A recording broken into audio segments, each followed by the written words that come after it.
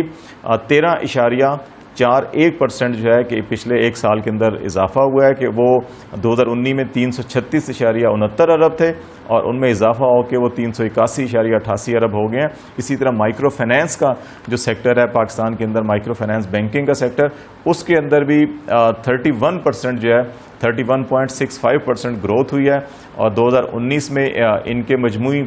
جو ایسٹس کی مالیت تھی وہ 374 ارب 20 کروڑ تھی، اور 2020 میں یہ بڑھ کر 492 ارب 62 کروڑ روپے ان کی مالیت ہوگی۔ لیزنگ سیکٹر جو ہے صرف ایک ایسا ہے جس کے اندر پچھلے سال گروتھ نیگیٹو رہی اور -9.7% اس کے اندر کمی ہوئی، اور یہ پہلے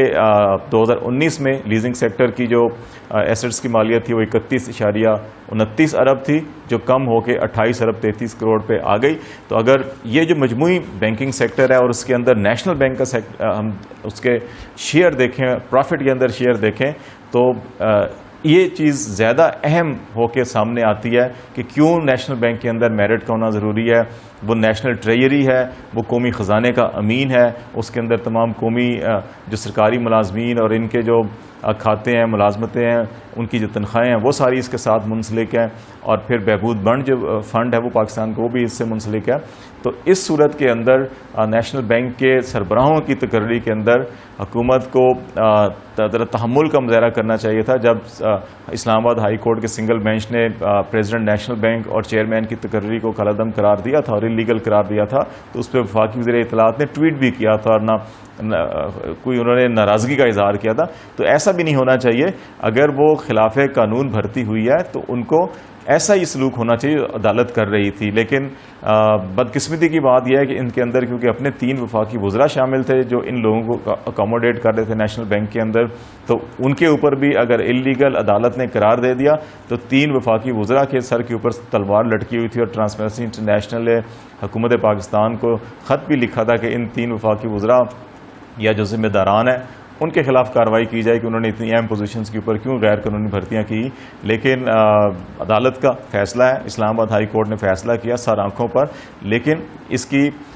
جسٹیفیکیشن دیکھنا ہوگی کہ وہ کیا جسٹیفیکیشن دیتے ہیں، یا یہ بھی دیکھنا ہوگا کہ پٹیشنر جو ہیں جنہوں نے ان کی تقرریوں کو چیلنج کیا تھا وہ اس فیصلے پر اتفاق کر لیتے ہیں یا وہ سپریم کورٹ سے رجوع کرتے ہیں، اور سپریم کورٹ کیا اس پٹیشن کے ساتھ وہی سلوک کرے گی جو پینشنرز کے ساتھ کیا ہوا ہے کہ اس کو التوا میں ڈال دے گی، یا اس کے اوپر وہ ایسے فیصلہ کریں گے جیسے اسلام آباد ہائی کورٹ نے فیصلہ کیا۔ ہماری عدالتوں کو